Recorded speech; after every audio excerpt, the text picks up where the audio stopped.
Let's start talking about circle and 3D figure, but mostly circle.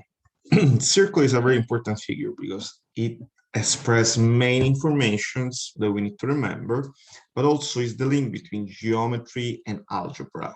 In fact, circle has its own equation that allow us to draw it on the XY plane. So we have a lot of information that we need to go over it. Let me share the screen. Now, as always for geometry, we need to start by talking some nomenclatures. The circle has many characteristics and many things that we need to remember. For example, this information, this segment OP is our radius. I'm pretty sure you know about it. SQ, so this segment is actually called the diameter. Now, this line here is a chord. A chord is just a segment whose endpoints lie on a circle, but they are not passing through the center, as well as the secant, which is a line, not a segment, passing through a chord, so not passing through the center.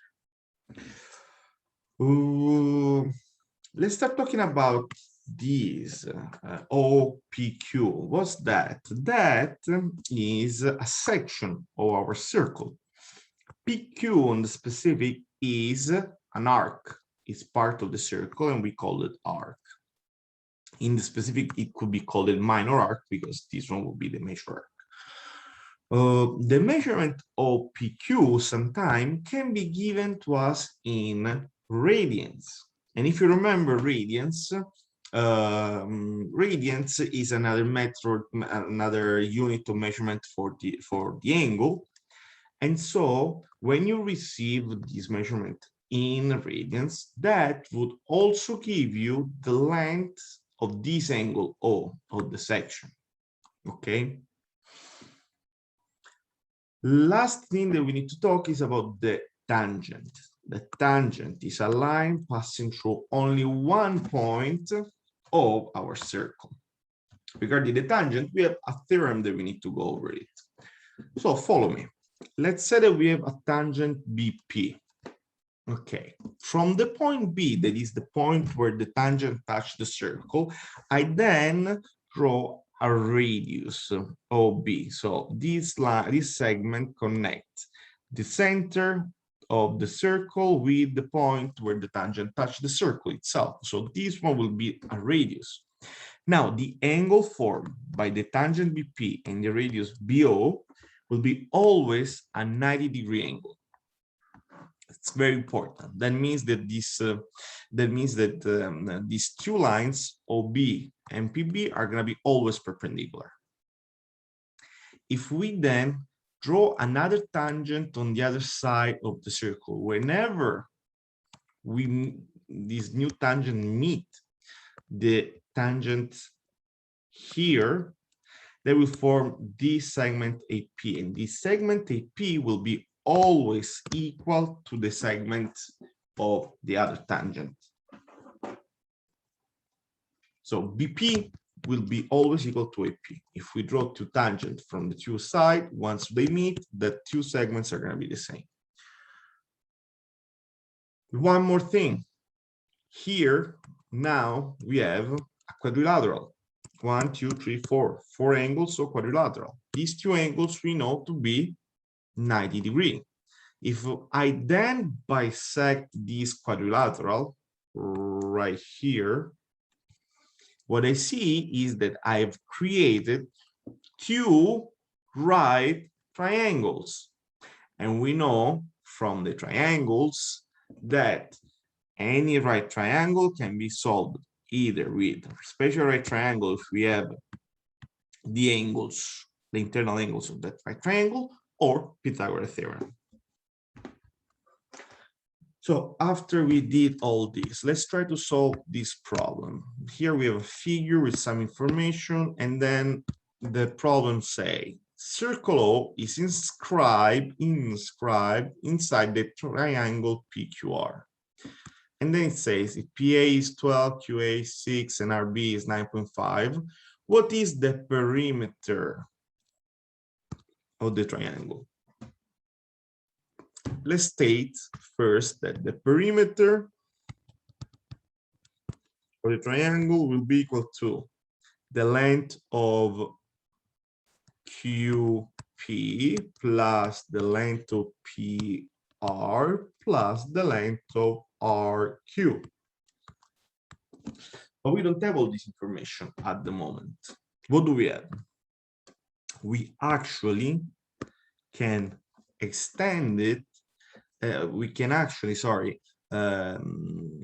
see from the figure that all these sections are at the end tangent of this circle. In fact, when we hear about something inscribed inside another figure, like it was for the polygon, that means that here they touch only at one point.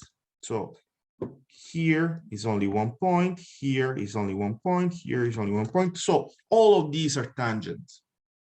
And that means that whenever this part of the tangent meet this other part of the tangent, they form two segments, they are the same. Basically, what I'm trying to say is that AP must be equal to BP, and RB, for the same reason, must be equal to RC, and for the same reason, QA must be equal to QC. Because of all these, we already know all these, the measurement of this segment, because QP will be 18.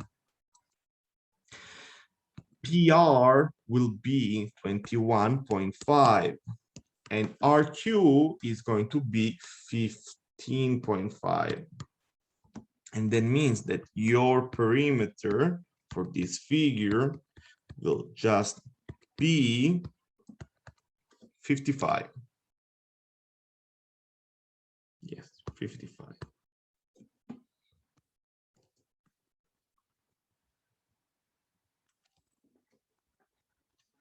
Let's review this problem. Now, this problem is a little bit different. There are more figures involved, but I'm pretty sure we will understand it right away. In the figure above, OP, so this one is a radius, and PQ is a tangent of the circle O. If the radius of the circle O is 10, QR is 16, what is the length of PQ?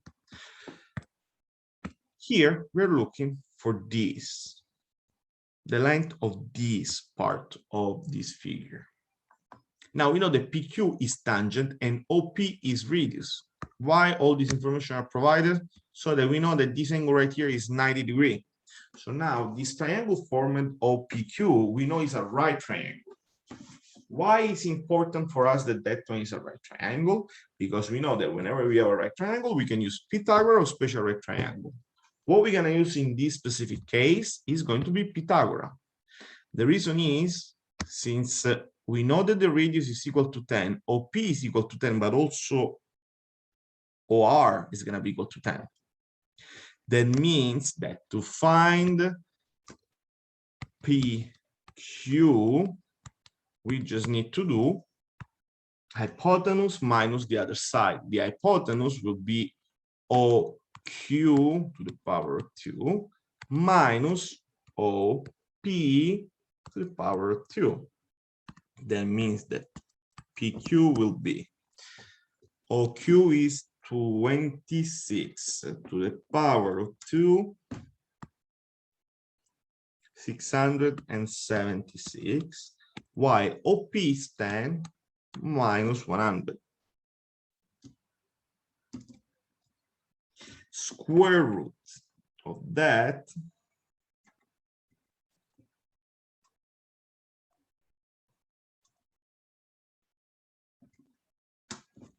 will be equal to 24.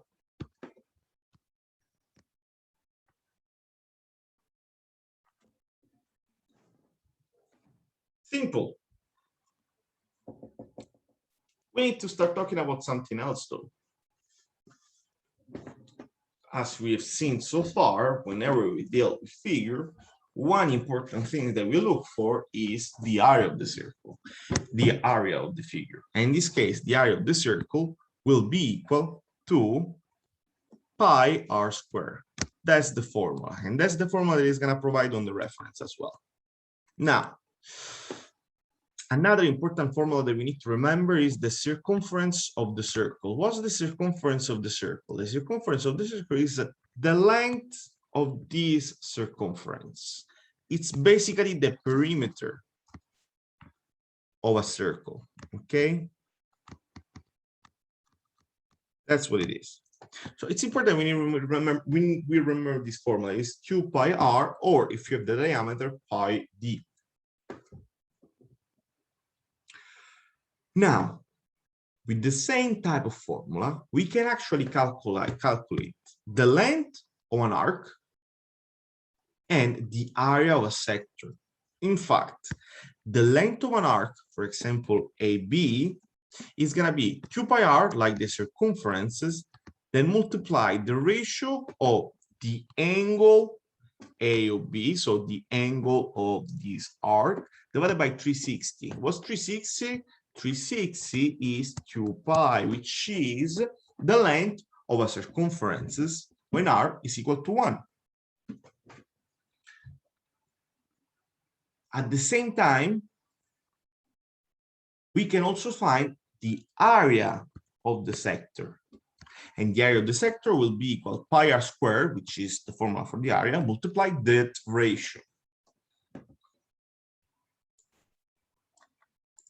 Take a look at this problem. This problem asks, in the circle O shown at the right, we see a tangent. What's the tangent? AB. And we also know from the figure that OA, which is going to be the radius, is 12. But we also know that the angle of this arc will be 45 degrees. The question is asking, find the area of the shaded region. So it's only this part, and find the perimeter of the shaded region. Now, before we go over and see the proceeding, to find the area of just this, it is clear that we need to find first the area of the triangle, and then we need to subtract the area of the sector, right? So what's going to be the area of this triangle will be just 1/2, 12 by 12. Now, why we know that this one is going to be 12? Because we know that this angle is 45 degrees. And if you remember the special right triangle of 45 degrees, the special right triangle for 45 degrees will be always S and S, 45, 45, and S square root 2. Okay? Remember that. Now, once we found the area of the triangle, we need to find the area of the sector. How do we find the area of the sector? The area of the circle, so pi r squared, multiplied by the ratio of the two angles, 45 divided by 360. The answer is going to be 18 pi. Whenever you do this calculation, try to leave pi all the time, unless one of the options is without pi. But pi usually is always left like this. So the area of the shaded region will be just 72, which was the area of the triangle, minus 18 pi. Let's look at B, find the perimeter of the shaded region. So what it means, the perimeter, means that we need to find this part, which is just the arc length, and then AB plus just BC. So let's go by order. Let's first find CB. To find CB, I need to find, I'm sorry, let's find first AC. AC, we have a formula, 2 pi R multiplied by the ratio, and that's the result. Now, to find BC, I need to find OC minus OB minus OC. OB, we know, is 12 square root of 2. We saw it before from the special right triangle, right? And then we know that OB or OC will be just 12 because it's just a radius. So that would be the length for BC. The perimeter then will be AC plus CB plus BA. So it will be 3 pi plus the length of BC plus BA. That will be our answer. If you want to use it by ourselves, let's do this exercise. This is easier, okay? But it's just to understand how to use it. Here we have just the section of the circle, and the question asks, if the length of arc AB is k pi, what is the value of k? So here we just need to find the length of the arc. Now, how do we find the length of the arc AB? It will be 2 pi r multiplied by the ratio 40 over 360. R for us is 27. So in this case, we just need to plug it in on our calculator. 2, then multiply 27, then multiply the ratio 40 over 360. Our answer will be 6 pi. The question is asking just for k, so k will be just equal to 6. Section question 2 asks for the area of the section A or B. So to find the area of OAB, we would need to do pi r squared by 40 over 30, 40 over 360. R squared is going to be 27 to the power of 2 by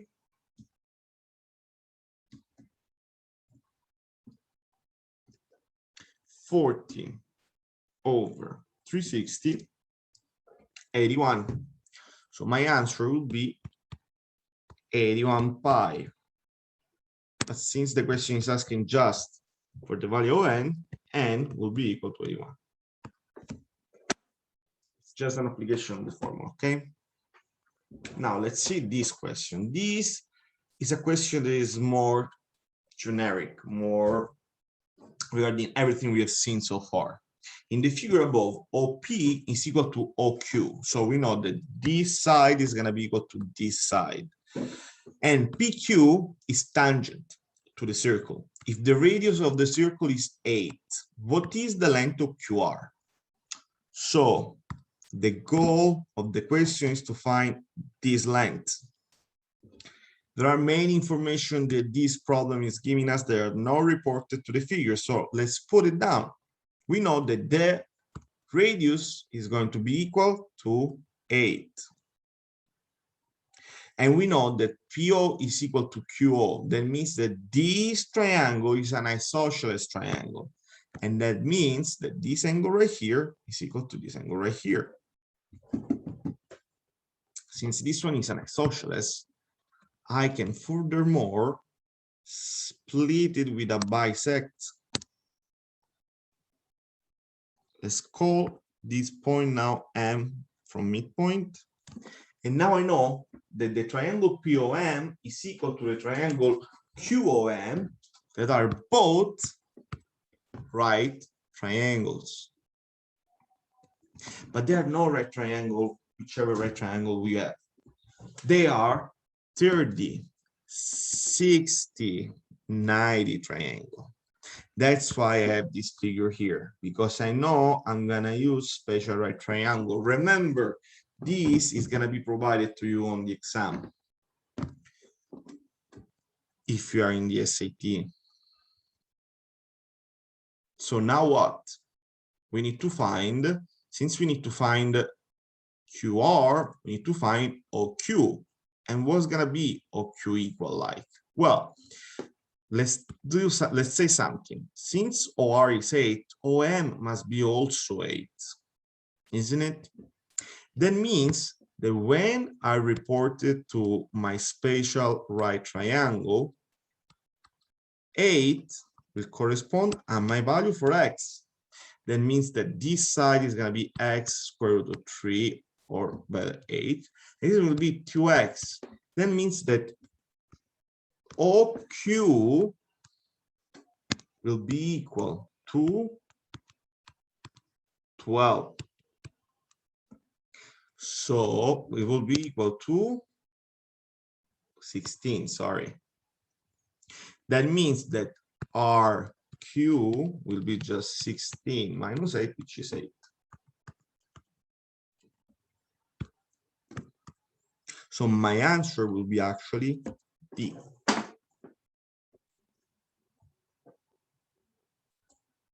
If there is anything that is not clear regarding this section, please let me know. It's important that you are able to use all this property that we just went over together by yourself during the exam.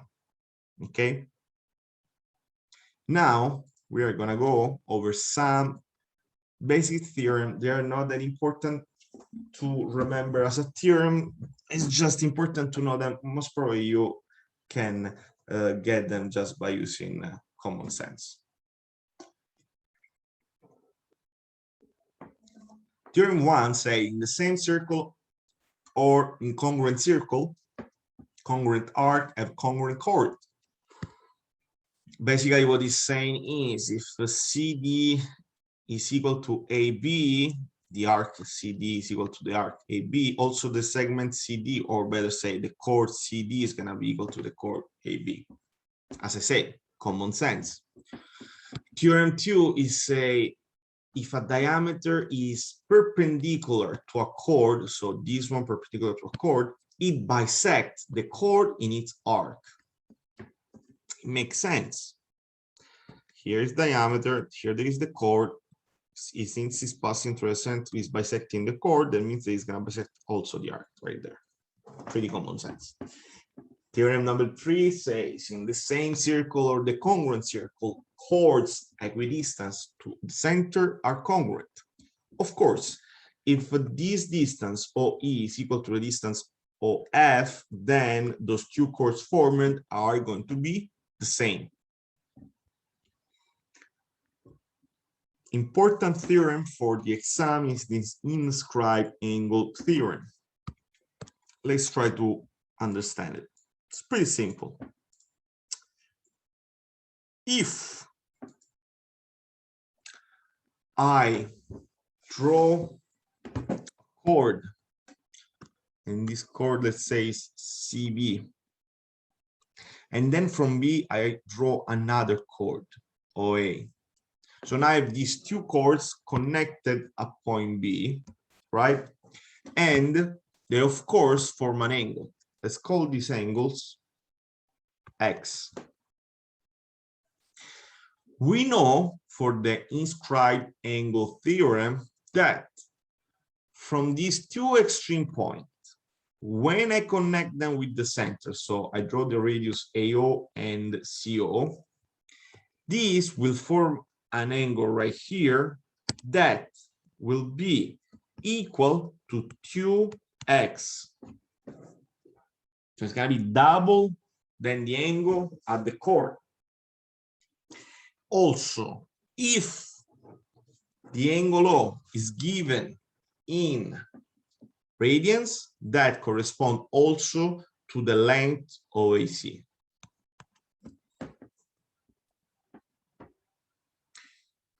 And then there is also this other corollary. I'm just gonna read it.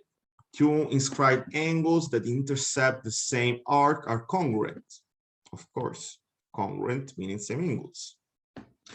An angle inscribed in the semicircle is a right angle. Of course, it's gonna be always a right angle. If an if a quadrilateral is inscribed in a circle, its opposite angles are supplementary. So that means that A plus C is going to be 180, B and D is going to be 180. And here there are some exercises that honestly I don't want to see it. Actually, I want to go to the main part of the circle, which is the fact that the circle has an equation. We can draw a circle in the xy plane thanks to the equation x minus h to the power 2 plus y minus k to the power 2 equal r to the power 2. Let's analyze this formula. H and k, beside the fact that these two are special products. And I hope that now you know what special products are and how to use them. But anyway, H and K are going to be the coordinate of your center on the XY plane, like in that case. And R right here, R squared, is your radius, the dimension of your radius, okay? Now, I don't know if you remember, but at the very beginning of our journey, I made you study a couple of formulas. Let's see when to use those formulas, because now is the time where we're gonna use them. Let's take a look at the example here. Write an equation of the circle with center -3 and 2 and r equal to 2. That's pretty easy. We just need to remember the formula and apply the information below. I'm gonna skip 1 second B because we need to spend some time on B, but I want to go over C. Write an equation of the circle that is tangent to the y-axis and has center 4 and 3. That means that I know my center, which is this one, but I don't know my radius. However, since it's tangent, since the circle is tangent to the y-axis, I can draw a line from the center to the y-axis. That one is my radius, and the radius corresponds to the length of the x. So my radius will be just 4. And now I know everything to write down my formula. D asks, write an equation of the circle whose endpoints of its diameter are -4 and 8 and 2 and -4. What it means is that in this figure, let's use this figure as a correspondent, the only information we have are these 2 points. Now, from these 2 points, I need to find the coordinate of the center and the length of my radius. How can we do it? We have 2 formulas that we studied at the very beginning in geometry, in algebra, which are the formula for finding the center by using the midpoint formula. So the 2x's added to each other divided by 2, the 2y added to each other divided by 2. And then to find the diameter, that then we can find also the radius by dividing by 2, we'll use the distance formula that will determine the distance between this point and this point. Once we find this one corresponds to the diameter, which shall divide by 2. And so by having the radius and the coordinate, I can just rewrite it in our circle formula. Now, as I said, I skipped question B. Question B said, find the center and the radius of a circle with the equation x to the power of 2 plus y to the power of 2 minus 4x plus 6y minus 12 equals 0. This equation is different than this equation, isn't it? But here is saying there is an equation of the circle. This equation, though, doesn't give me those 2 information. What can I do? Well, what happens is the following. This equation is this equation, but already expressed, already distributed. We already distribute the special product with H, the special product with K, and then the value, the very whole number, were summed by the radius. So here, this -2 is the result of H plus K plus R squared. Basically, what we need to do here is completing the square. This is something that I skipped from quadratic formula, but now it's very important. To understand that, we need to understand special product.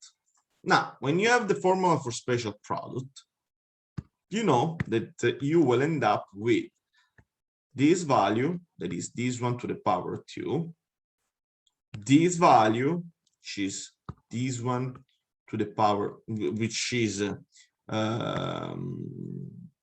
forgive me, this value, which is this one to the power of 2, and then this central value. This central value will be this one by this one by 2, right? That's what it is. Whenever we have this equation, the value that we are missing is b to the power of 2. To find b to the power of 2, we need to find 2abx, which will be always the value that has a variable to the power of 1. By finding that, I know that this is the result of this multiplication, so I can isolate the b to find it. Let me show you how to do it, but I'll show you with another example. Here we have an equation of the circle that is already open up. The equation of the circle in the xy plane is shown above. Which of the following is true about the circle? So we need to find again the center and the radius. What do we have to do? I'm going to rewrite this formula, but this time I'm going to leave the space for the b to the power of 2. So I'm going to write x to the power of 2 plus 12x. And then I leave this space right here. And then I write plus y to the power of 2 minus 4y. And again, I'm going to leave a little space here because I need to complete that square. All these will be equal to negative 15 because I'm going to move the 15 in the other side. And now I'm going to explain you why all this. Now, my main goal is to find the b to the power of 2. But what it means? This is part of this result, right? This is part of this result, and that's the value that I'm missing. So this one right here is the value that has b included in his answer. Here I need to find b to the power of 2, right? How can I find b to the power of 2? I know that this one is going to be 2abx. To find it, I need to divide it by 2ax, right? And then I'll power up by 2. Now,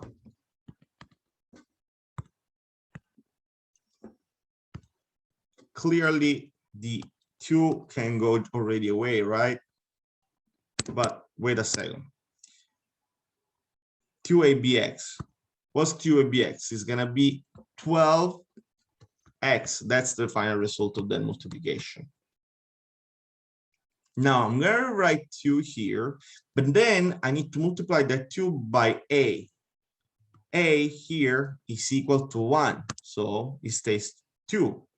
And then I need to multiply by x. Now the x goes away, and as I was saying, I'm gonna cut it out.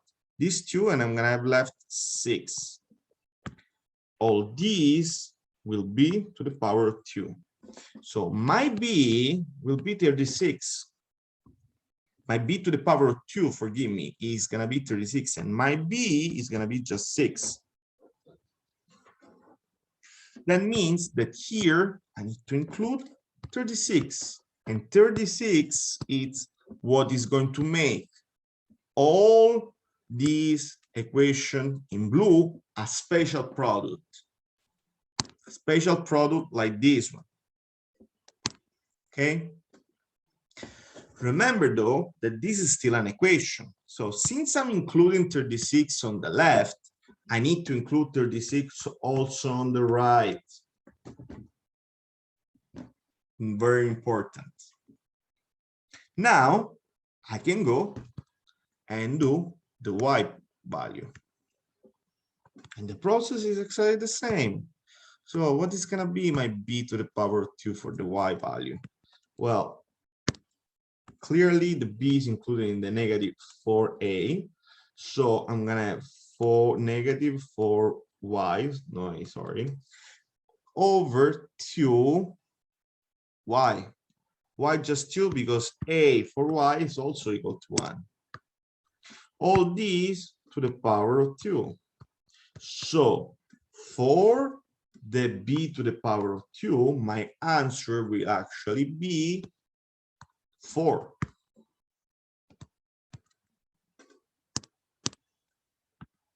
Because it's going to be 2 to the power, negative 2 to the power of 4. So plus 4. And I'll include the plus 4 also here. But my b will be equal to negative 2. Why is so important that I put the b is negative 2 and b is 6? Well, because now I need to write the special products. And I know that I need to report it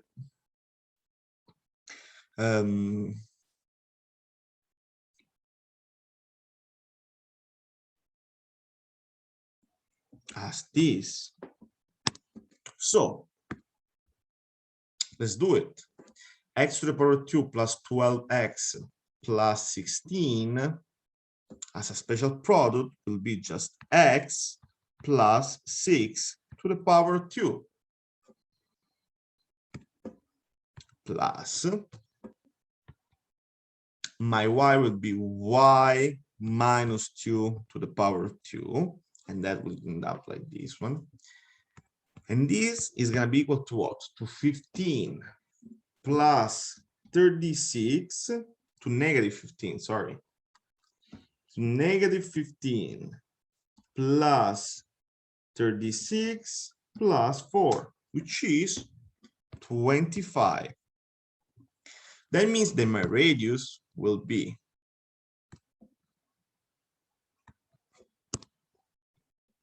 6 and negative 2 for the coordinate, and negative 6 and 2 for the coordinates, and 25 for this, for the radius, because this one is r to the power of 2.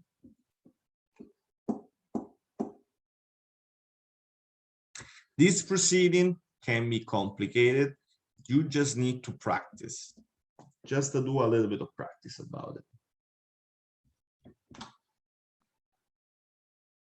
You can find some exercise on the OneDrive.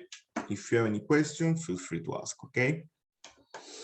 I want to go over and talk about surface areas and volumes. This is all about 3D volumes. There are 3 types of 3D volumes that you can run into. The first one are prisms. The prisms can be any figure that are like with a base that can be triangular, rectangular, hexagonal, and so on. You can run into a cylinder that will be a Sortos prism, but with a cylinder base, with a circular base. And you can run on pyramids and cones. Cones is a special figure as well as a sphere.